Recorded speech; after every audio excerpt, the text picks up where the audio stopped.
Magandang umaga po, mga kapatid at mga bisita. Tunay pong isang kagalakan ng makatayo muli sa likod ng ating pulpito para po sa pangangaral ng salita ng ating Diyos.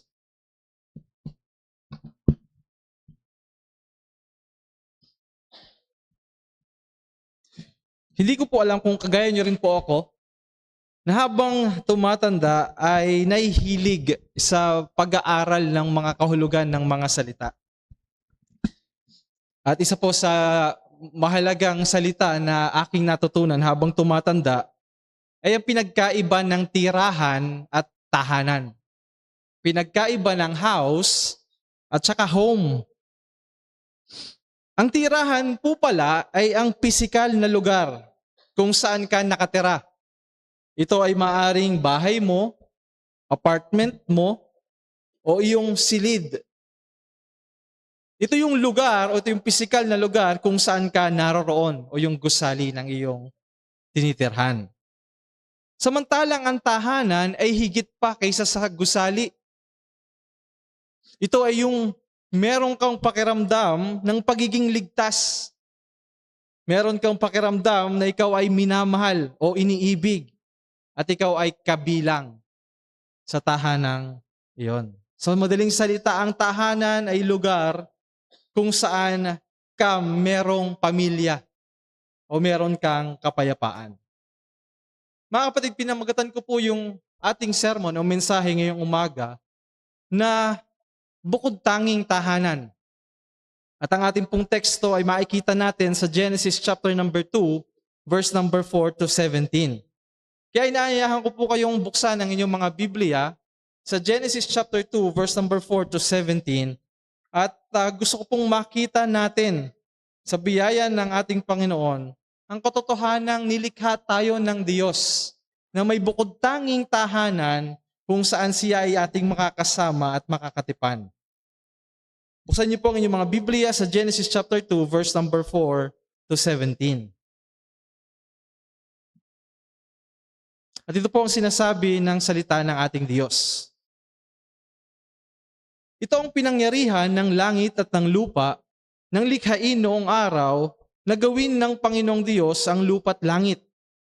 At wala pa sa lupang kahoy sa parang, at wala pang anumang pananim na tumutubo sa parang, sapagkat hindi pa pinauulan ng Panginoong Diyos ang lupa, at wala pang taong magbubukid ng lupa. Ngunit may isang ulap na napaitaas buhat sa lupa at dinilig ang buong ibabaw ng lupa.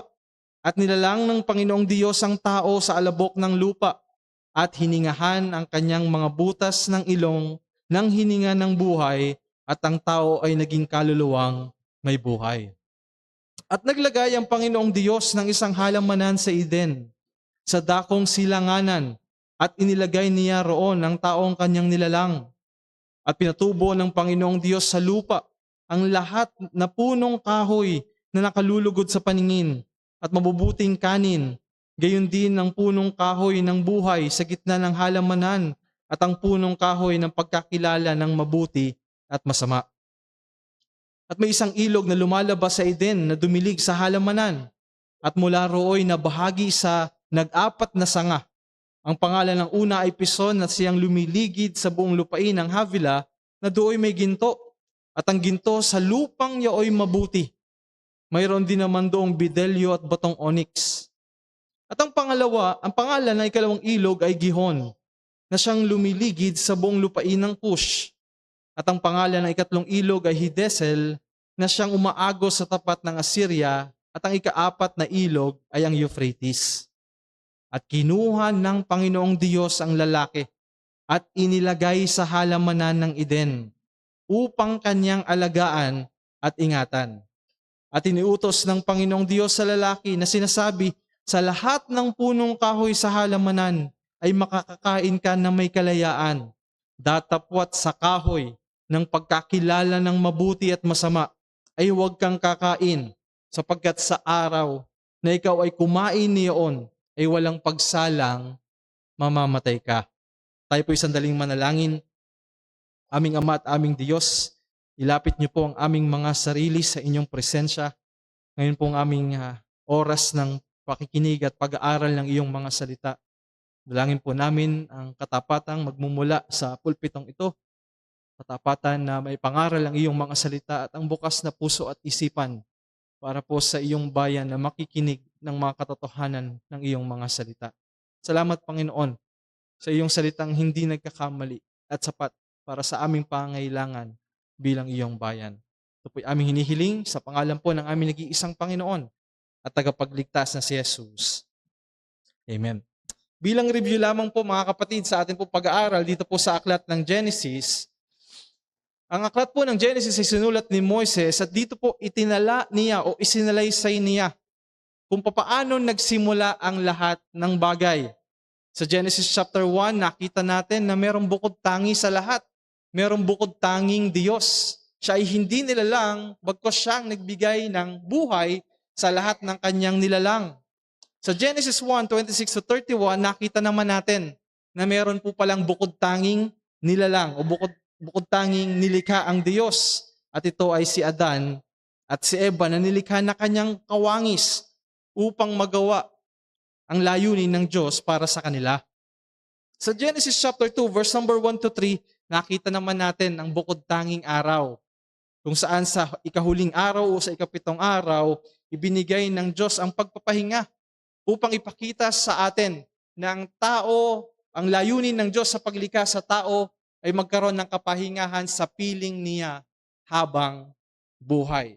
And then pagkatapos po noon, naririto tayo sa Genesis chapter 2, verse number 4-17, at nakikita naman po natin itong bukod tanging tahanan na pinatubo ng Diyos para tirahan at mahanap ng tao ang kanyang lugar. Ang tagpo po ay ito.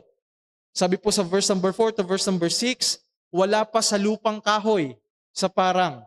Ibig sabihin, wala pang anumang tanim, wala pang anumang pananim na tumutubo sa parang. Sabi po ng banal na kasulatan, sapagkat hindi pa pinaulan ng Panginoong Diyos ang lupa. At wala pang taong magbukid ng lupa. Ngunit may isang ulap na napaitaas buwat sa lupa at dinilig ang buong ibabaw ng lupa. Pinakita po sa atin ni Moises na ganito ang settings, o ganito yung itsura, ang orihinal na kalagayan ng mundo at ng tao. Sa kalawakan ng kalupaan ay walang puno at walang halaman. Wala ding makikitang masusukal na damo at mga tinik. Alalahanin natin mga kapatid na ang mga pagtubo ng mga damo at tinik ay kasama sa parusa ng Diyos dahil sa pagkakasala ni Adan. Sa madaling salita, pinakita sa atin na yung paglikha sa tao, nung unang nagkaroon ng tao, hindi ho kagaya ng bawat isa sa atin na ipinanganak sa mundo na makasalanan, nung nilikha ang tao, wala pang anumang kasalanan at wala pang mga sumpa na dala ng kasalanan. Napakahalaga po na makita natin ang pagiging walang kasalanan ng tao. Bakit? Dahil siya ay dadalhin nga po ng Diyos sa Eden, sa hardin ng hari, sa hardin ng Diyos, upang siya'y kanyang makasama at makatipan. At naging posible lamang ito dahil ang tao ay hindi pa nagkasala sa Diyos. At dyan ko din po kukunin yung ating mensahe ngayong umaga, na ikaw at ako ay nilikha upang mabuhay habang buhay, na kasama at katipan ng Diyos. Na tayo pala ay nabuhay bilang tao para makasama at makatipan ng Diyos habang buhay. May dalawang punto na atin pong hahanguin mula diyan. At ang una ay ang mamuhay na kasama ng Diyos. Tayo po ay magpo-focus sa verse number 15-17. At ang unang punto natin ay doon natin kukunin sa verse number 15. And then ang ikalawa pong punto natin ay makikita natin sa verse number 16-17. At ito po ito, ang mamuhay na katipan ng Diyos. So sa inyo po mga Biblia, balik po tayo ulit sa verse number 7. Sa pagkukwento ni Moses, tila ho ba, kung naalala natin, sa Genesis 1, ipinakita na sa atin na nilikha ng Diyos ang tao. Pero dito sa chapter number 2, verse number 7, siya ay nag-zoom in. Nakita natin na ang tagpo ay mas malapit. O hindi na siya yung parang nasa taas. Kumbaga kung kayo po ay nanonood ng pelikula o palabas, hindi na siya nasa taas, kundi malapit. I-zoom in yung camera. At sinabi po sa atin sa verse number 7, nilalang ng Panginoong Diyos ang tao sa alabok ng lupa. Nakita ho natin na mula ang tao pala sa natural na material, mula sa lupa. Si Adan at ang bawat isa sa atin ay bahagi ng mundo. Mula sa lupa ay nagkaroon ng katawan. Pero ito po yung dapat nating makita, merong katawan sa ibabaw ng lupa, ngunit wala pang buhay. Ang katawan ay walang pulso, walang paggalaw, at walang malay. Nagkaroon lamang si Adan ng buhay at malay at pulso nung hiningahan ng Diyos ang kanyang butas ng mga ilong ng hininga ng buhay. At sabi po sa dulo ng verse number 7, ang tao ay naging kaluluwang may buhay. Nakikita natin ngayon na ang tao pala ay hindi lamang laman o hindi lamang katawan. Mayroon palang kaluluwa na nagmula sa Diyos na nagbibigay ng buhay sa katawan nating ito.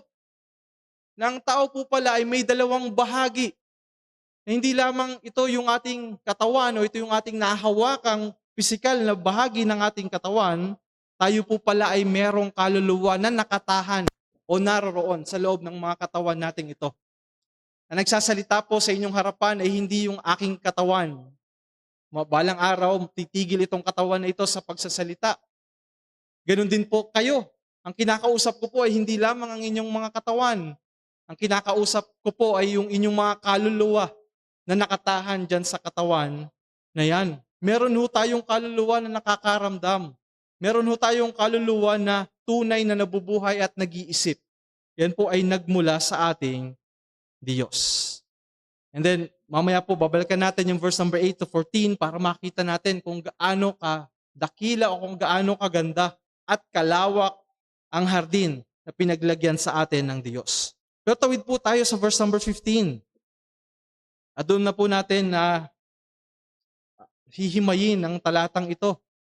Sabi po sa verse number 15, kinuha ng Panginoong Diyos ang lalaki at inilagay sa halamanan ng Eden. Yung pong salitang kilos na ginamit diyan na inilagay, sa English po ay set o settle down. Yan po ay merong kahulugan na siya ay inilagay para doon mamalagi na merong itsura ng kapayapaan. Siya ay parang, ang ideya ay paglalagay sa kanya sa lugar kung saan siya ay mapapayapa. Settle down. Makakahanap siya ng kapayapaan. At siya'y talagang makakahanap ng kaayusan para sa kanyang buhay. Sa pag-aaral, ang Eden kung saan siya inilagay ay hindi po nangangahulugang, ngayon po kasi marami ng mga brand ng palaman, pero kung kayo po ay gagaya kong millennial, ang kesong sikat lamang ho ng panahon namin ay Eden. Pero ang Eden ay nangangahulugang ito'y lugar kung saan makakahanap ka ng kagalakan, lugar ng delight, o lugar ng kaaliwan o pleasure.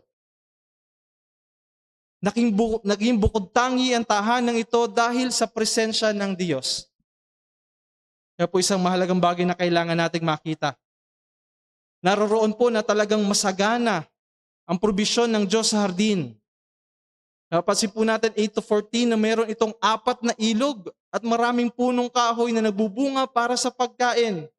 Ako po ay isa sa naniniwala na ang halamanan ay hindi kagaya ng mga halamanan sa likod bahay natin.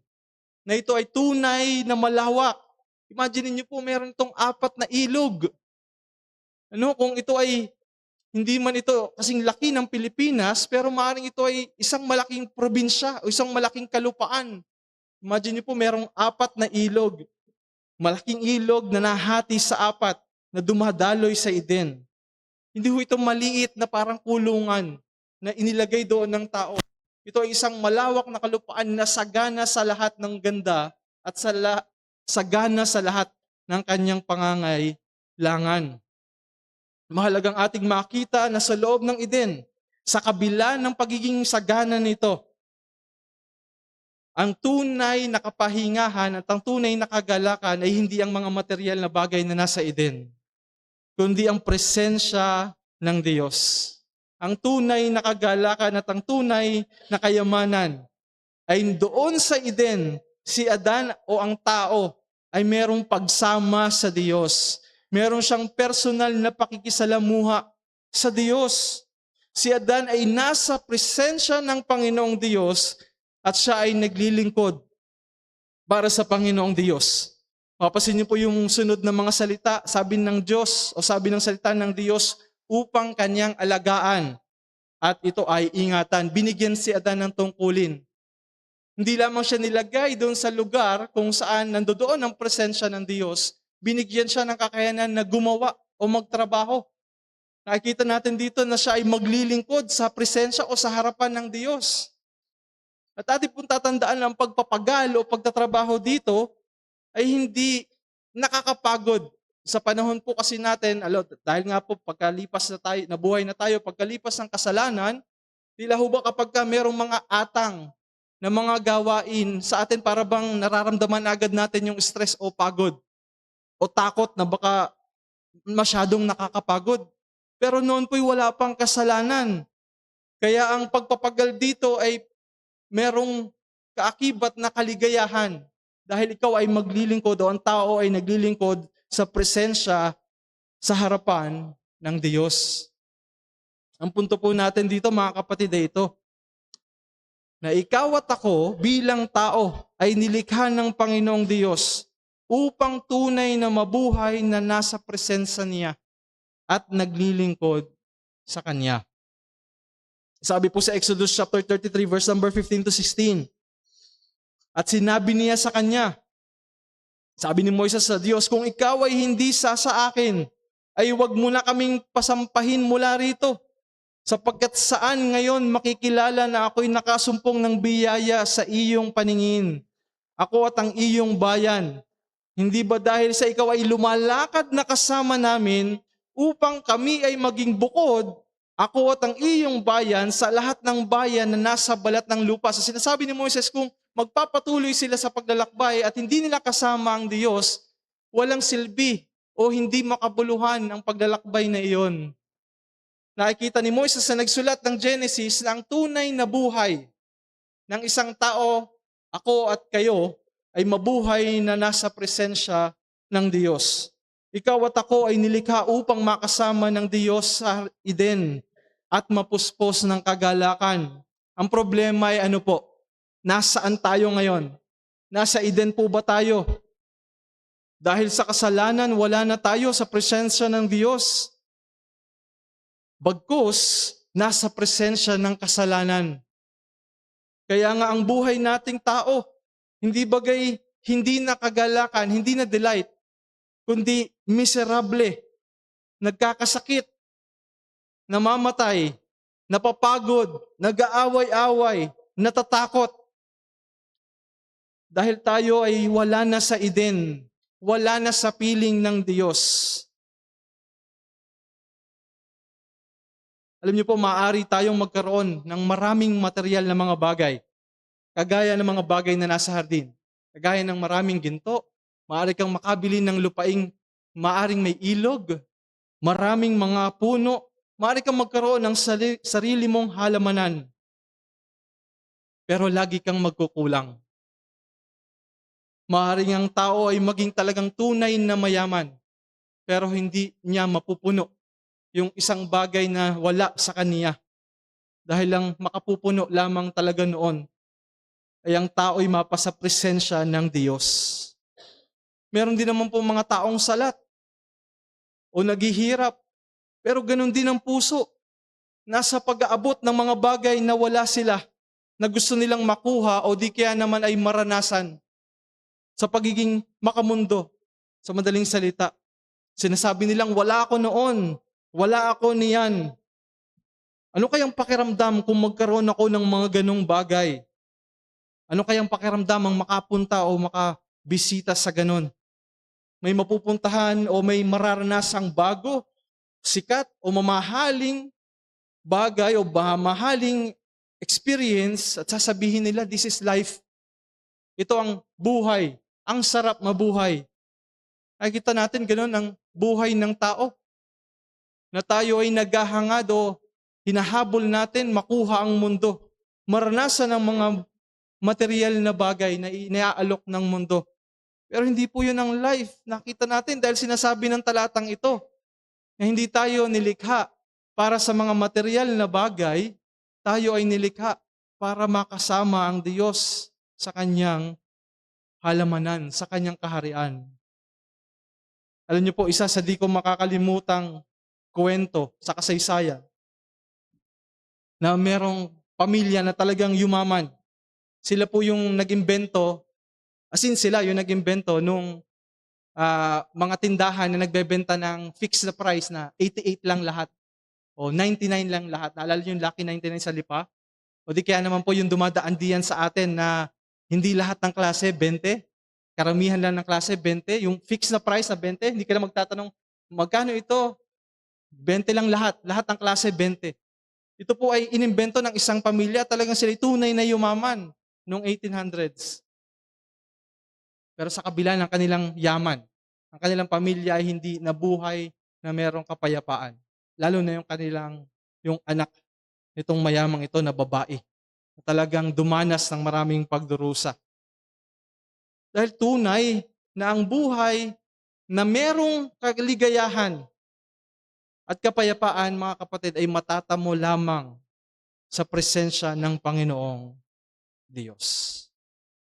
Ang challenge po sa atin ay ito. Mga kapatid, tandaan mo na madali para sa atin ang malimutan ng dahilan kung para saan nga ba ang buhay ko at buhay mo. Cellphone ka kasi ng cellphone. Tandaan ang ating tunay na tahanan ay sa langit, hindi po ba? Ang ating tunay na tahanan ay sa langit, sa presensya ng Diyos. Maggalak ka dahil sa natapos na gawa ng ating Panginoong Hesukristo, ay tiyak naman na meron kang pagpasok sa kanyang kaharian sa langit kung nasa saan ang presensya ng ating Panginoong Diyos. Wag na wag mong kakalimutan. Wag na wag tayong ganung kadali na lamang madistract. Wag na wag kang ganun na lamang kadaling makalimot kung para saan ka nabubuhay at kung ano ang tunay mong destinasyon. At iyon ay ang langit, kung saan makakasama mo ang Diyos. Salamat sa biyaya ng ating Panginoong Hesukristo na nag-alay ng kanyang buhay doon sa cross. Darating ang panahon kung saan makakasama mo siya at malalayo ka ng ganap mula sa presensya ng kasalanan. Salamat po sa Panginoon, hindi po ba? Darating ang araw na mapapalayo na tayo sa presensya ng kasalanan. Ganap, wala nang pagkakasala sa isip, sa puso, salita at gawa. Ay makakasama na natin siya. Pero habang hindi pa dumarating ang araw na yon, tandaan mong nabubuhay ka sa harapan ng Panginoon mong Diyos. At kung mahal mo siya, hindi mo gugustuhin nagkakasala at nagpapabaya sa kanyang harapan. Tama po ba? Kung nalalaman mo na ang Diyos, ikaw ay nabubuhay sa presensya ng Diyos, ikaw ay nasa kanyang harapan, gugustuhin mo ba na ikaw ay nagpapabaya sa kabanalan o nagpapabaya sa pagkakasala? Hindi mo gugustuhin na kinatatamaran siyang lapitan sa pamamagitan ng pananalangin. Hindi mo dapat gugustuhin kinatatamaran siyang pakinggan sa pamamagitan ng pag-aaral at pakikinig ng pangangaral ng kanyang salita. Hindi po ba? Hindi mo gugustuhin kung nalalaman mong nabubuhay ka sa presensya ng Diyos sa kanyang harapan, hindi mo gugustuhin wala kang paglago sa kabanalan. Wala kang paglago sa kabanalan ng pag-iisip, pananalita, at gawa. Alin po isa sa mga tunay na pinagpapasalamat natin sa ating mga natutunang mga doktrina ay tayo pala ay nasa presensya ng Diyos, hindi lamang tuwing tayo'y magkakasama dito sa iglesia o sa simbahan, kundi sa bawat sandali ng ating buhay, kahit wala na tayo dito, wala na tayo sa presensya ng ating mga kapatid, wala na tayo sa presensya ng ating mga leader, wala na tayo sa presensya ng ating pastor, tayo ay nasa presensya pa rin ng Diyos at tayo ay kinakailangan pa rin mabuhay sa kabanalan at pagsunod. sa Kanya. Then isa pa pong aplikasyon at hamon na napakahalagang atin ding bigyan ng pansin ay ikaw at ako ay gumagawa o nagtatrabaho bilang paglilingkod sa Kanya. Nakita po natin yan. Ang pagtatrabaho ay hindi sumpa sa tao. Ang pagtatrabaho ay kakayanang ibinigay ng Diyos sa tao para siya ay paglingkuran. Isang bagay na sa pagiging reformed ko lamang din po naunawaan.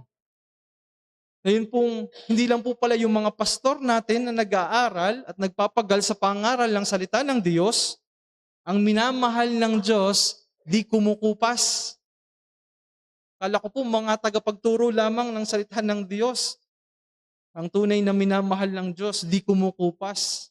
O yung mga deacons at leaders natin na nagpapagal para sa kaayusan ng ating pagsamba at paglago ng bawat miyembro ng ating iglesia, hindi lamang po pala sila ang minamahal ng Diyos. Di kumukupas. How about yung isang nanay na masakit na ang likod gabi-gabi? Nai-stress na gabi-gabi. Nagkaka-postpartum na dahil sa pagkakarga at pagpapatulog ng kanyang anak.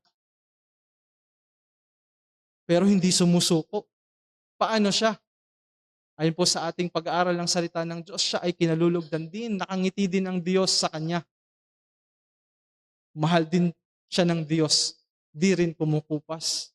Ang aking punto mga kapatid, lahat man ng ating ginagawa, mapasaloob man yan ng iglesia, o sa bawat ginagawa natin sa ating mga tahanan, kung ikaw ay nanay o tatay, kung nasa saan ka man, ang Diyos ay may pagngiti sa atin. Merong tunay na kagalakan at kaluguran sa kung ano mang ating ginagawa, kung ating itong ginagawa ng may katapatan sa Kanyang harapan. Hindi po ba? Ikalawang punto. Punta po tayo sa verse number 16 to 17. So nakita po natin na pakiging bukod tangi ng tahanang ito, na nilikha pala ng Diyos ang tao upang makasama siya habang buhay. At nakikita rin po natin sa ikalawa nating punto ay nilikha tayo ng Diyos upang mamuhay na nakikipagtipan sa Kanya. Pansinin niyo po yung verse number 16 to 17. Sabi po diyan, at iniutos ng Panginoong Diyos sa lalaki na sinabi sa lahat ng punong kahoy sa halamanan ay makakakain ka ng may kalayaan. Datapwat, sa kahoy ng pagkakilala o sa puno ng pagkakilala ng mabuti at masama ay huwag kang kakain. Sapagkat sa araw na ikaw ay kumain niyaon ay walang pagsalang mamamatay ka. So kung inyo munang pansinin, yung pagkakaroon dito ng kasunduan. Kasunduan ng Diyos at ng tao. Meron pong tipanan. At ang tipanan, mga kapatid, ay isang espesyal na sumpaan. Hindi lamang ito pangangako sa isa't isa. Ito ay espesyal na sumpaan sa pagitan ng dalawang panig o dalawang partido. At dito nakikita po natin sa pagitan ng Diyos at ng tao. Ang sumpaang ito ay hindi nga po kagaya ng mga pangako, kundi ito ay talagang merong paghahangad na gagawin ko kung ano man ating napagkasunduan para sa iyo at gagawin mo rin kung ano yung iyong ipinagkasundo sa akin. Mas matibay nga po ito kaysa sa mga pangako dahil talagang seryoso ang mga tao sa pagtupad nito. Kung kayo po ay tinutupad nyo pa yung inyong tipan sa Diyos, kung nangako kayo nung New Year na babasahin nyo ang buong Bible ngayong taong ito, mababasa nyo pong paulit-ulit sa Genesis yung pagkakaroon ng tipan.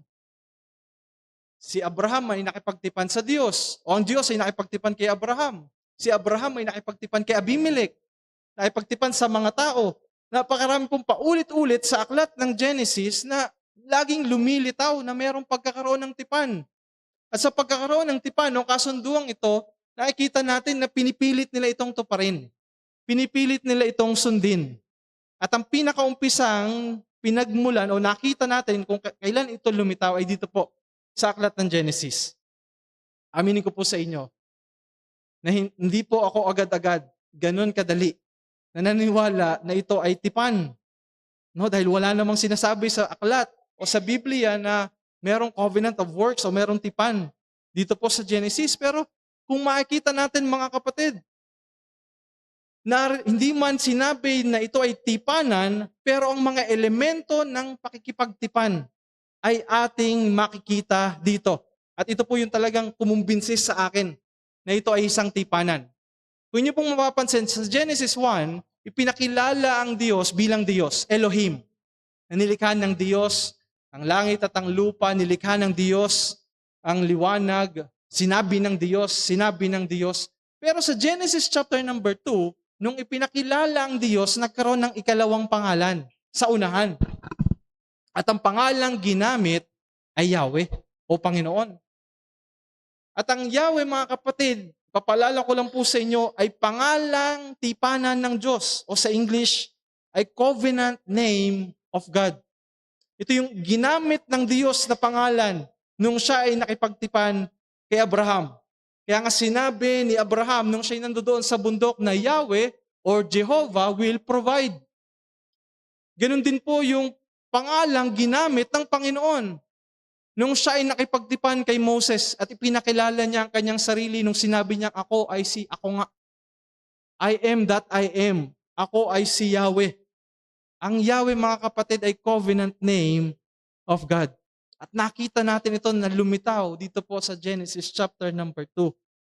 At makikita natin ito sa rest ng ating Biblia na merong Diyos na nakikipagtipan sa tao. Ang mga elemento ay naririto. And then besides, mga kapatid, hindi po ba may sa susunod po nating pagkikita o sa susunod pong pagtayo ko dito sa inyong harapan, titingnan natin yung bukod tanging kabiyak o bukod tanging kapareha kung saan ikakasal ang lalaki sa babae at ito ay tinawag ng Biblia na tipanan ng kasal.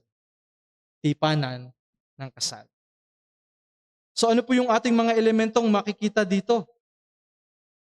Nakita natin ang partido. Sino ang mga partido? Ito ay ang Diyos at ang tao. Nagkaroon po ng itinakdang pangako o mga kasunduan. Sabi ng Diyos kay Adan, makakakain ka ng may kalayaan. Datapot sa kahoy ng pagkakilala ng mabuti at masama ay huwag kang kakain. At ang kaparusahan, meron din. Pinakahuling elemento ng tipan.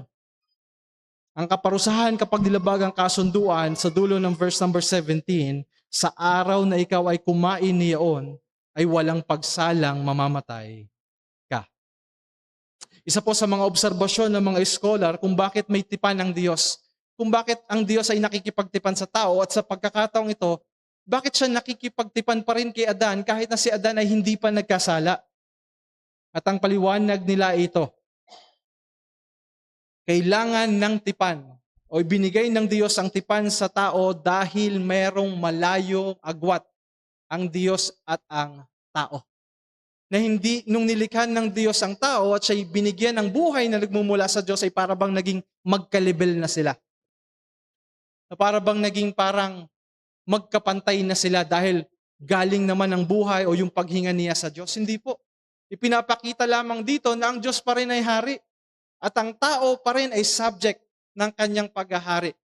Ikaw at ako ay hindi kailanman talaga makakaabot sa kaluwalhatian ng Diyos kahit nakagaya ni Adan na inosente at hindi pa nagkakasala. Ang tipan ay pagpapakita sa atin na ang Diyos ay nasa kanyang pwesto at ang tao ay nasa kanyang lugar.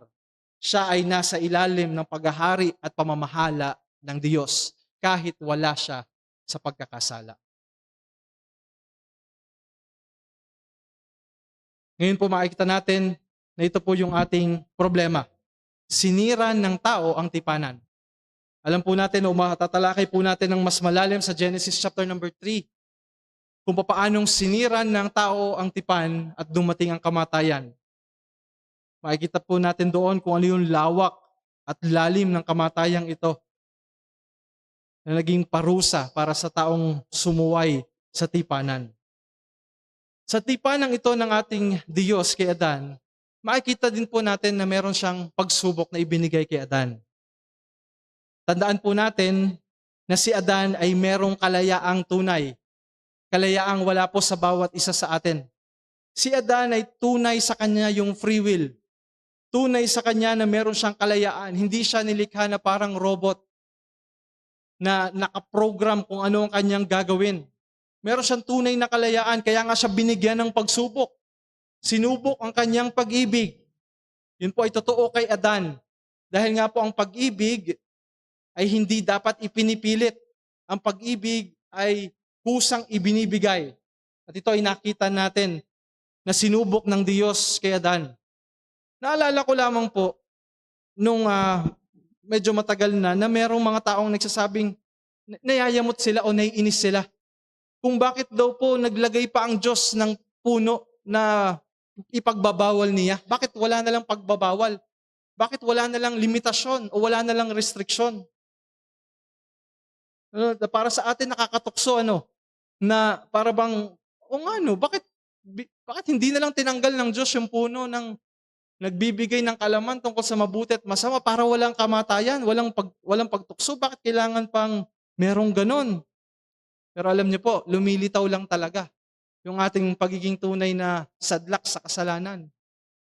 Papalala ko po sa bawat isa sa inyo na nakita natin sa 8 to 14 ng Genesis chapter number 2, na malawak ang hardin at sagana sa lahat ng punong kahoy na pwede silang kumain. No? Sinabi na marami at malaya siyang kumain sa lahat, maliban lang sa isa. Try po natin baliktarin. Paano kung sinabi ng Diyos na sa isang puno ka lang kakain at bawal na sa lahat?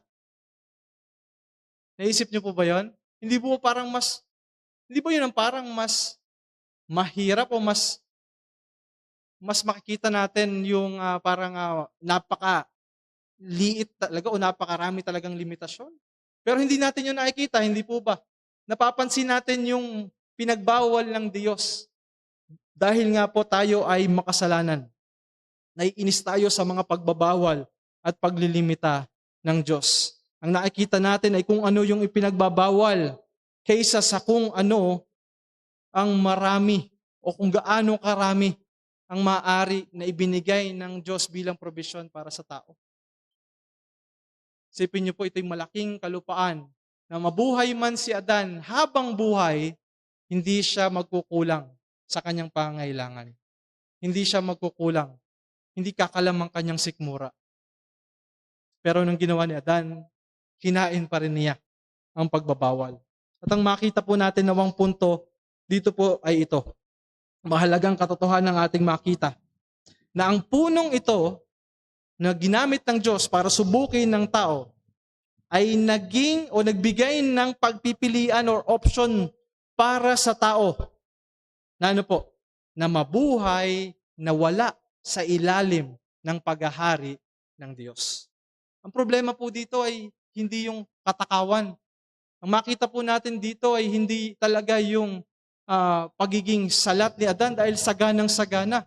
Ang makita natin dito ay sinadya ni Adan na umalis sa paghahari ng Diyos. Yun po yung dahilan kung bakit naririto ang puno. Para subukin ang pag-ibig ng tao. Kung ba nais ba talaga ng tao na mabuhay na nasa ilalim ng paghahari ng Diyos. Nasa ilalim ng kanyang paghahari bilang pagpapakita ng kanyang pag-ibig sa Diyos. Tingnan niyo po ang sinabi sa Deuteronomy chapter 8 verse number 1. Ito yung ikalawang beses na papasok na sila sa promised land.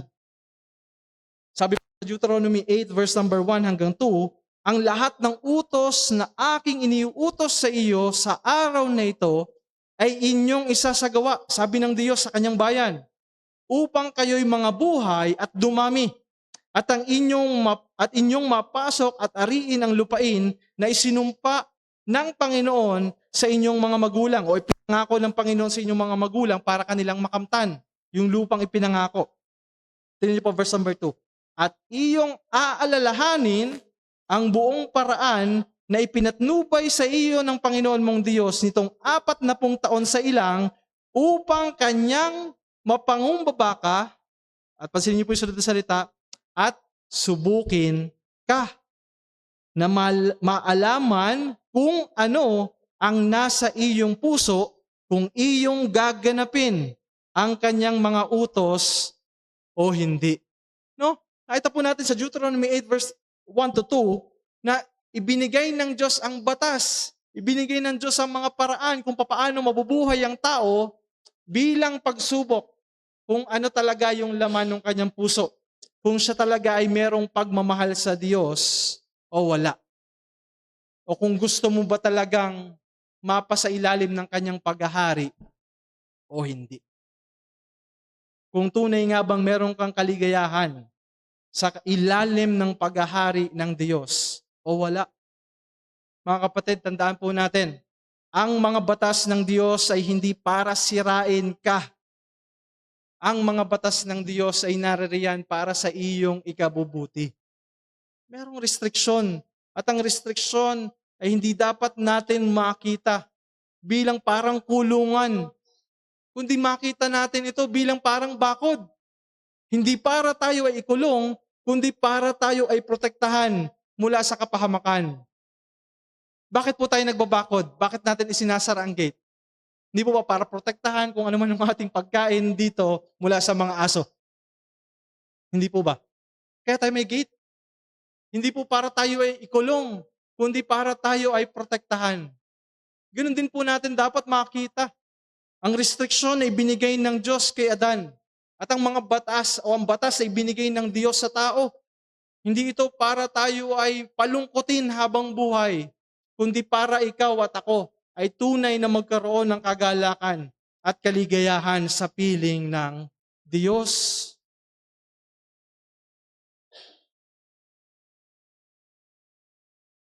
Mga kapatid, si Adan ay nagkasala.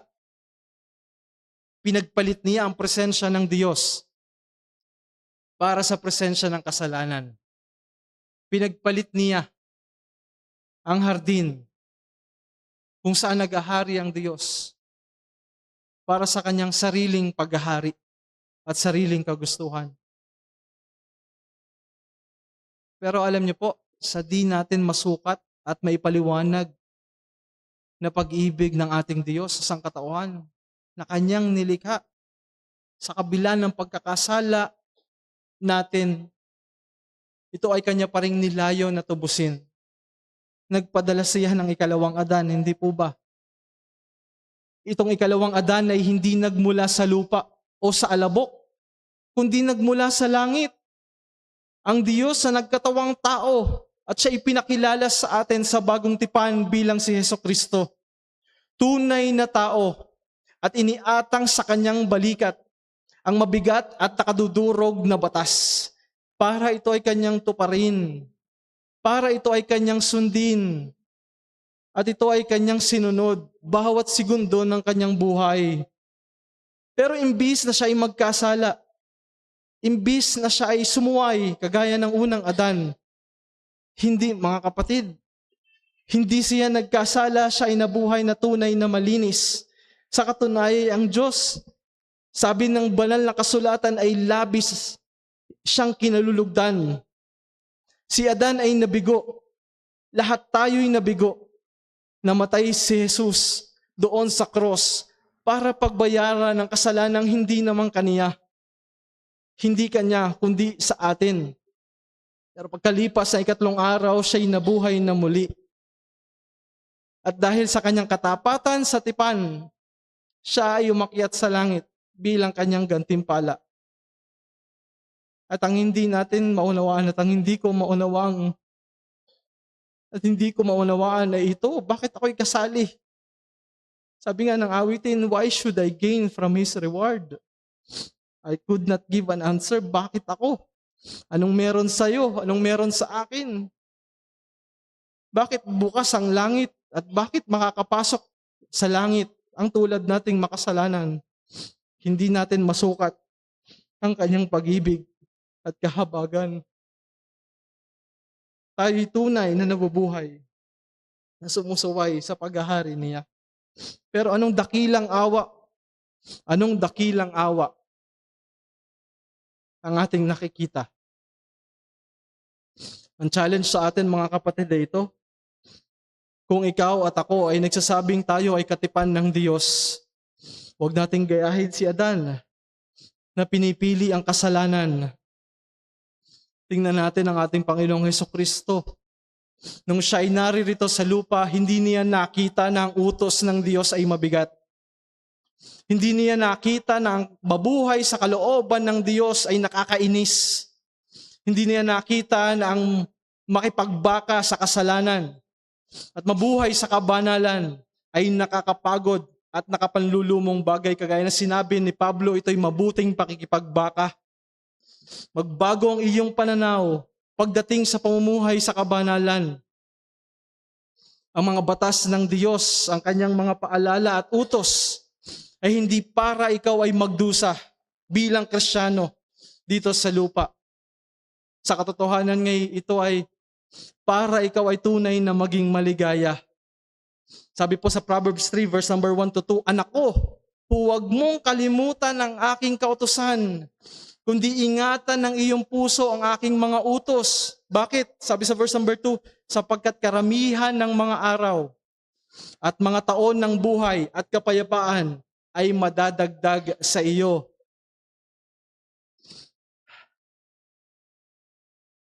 Awit 119 verse number 111 to verse number 112.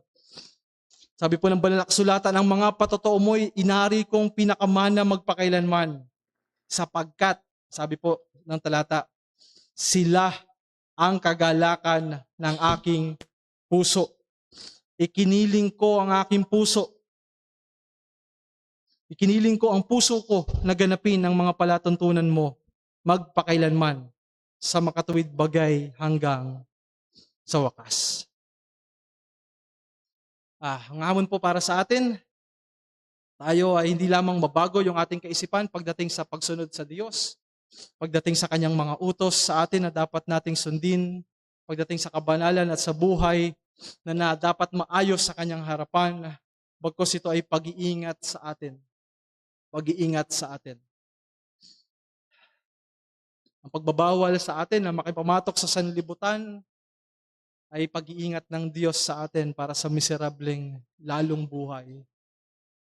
Ang pagpapaalala sa atin na mabuhay tayo sa kanyang salita at nananalangin sa kanya ay pagtuturo sa atin para tayo ay maingatan na nabubuhay na malayo at walang paglagos sa biyaya.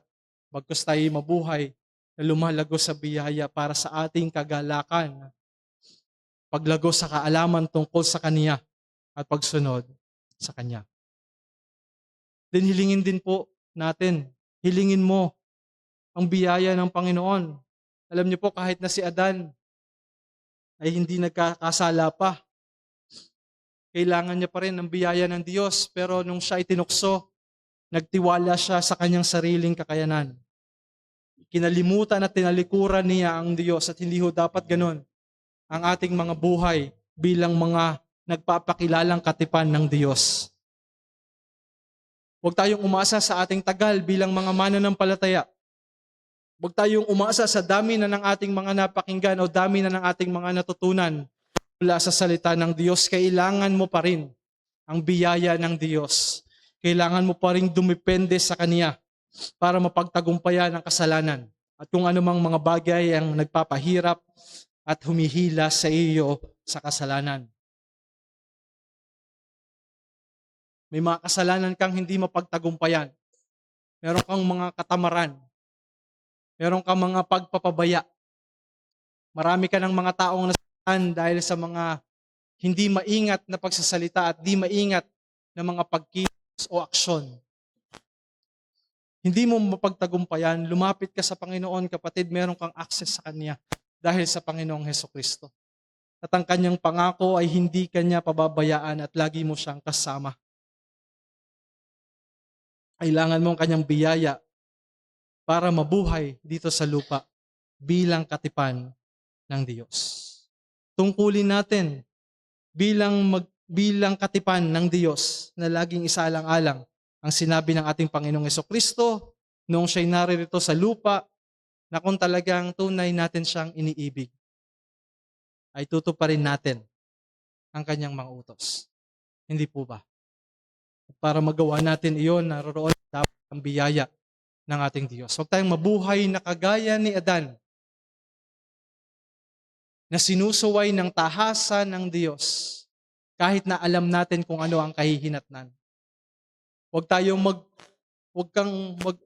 wag tayong madaya na pwede tayong sumuway at tayo ay mabubuhay ng merong kagalakan at kasiyahan.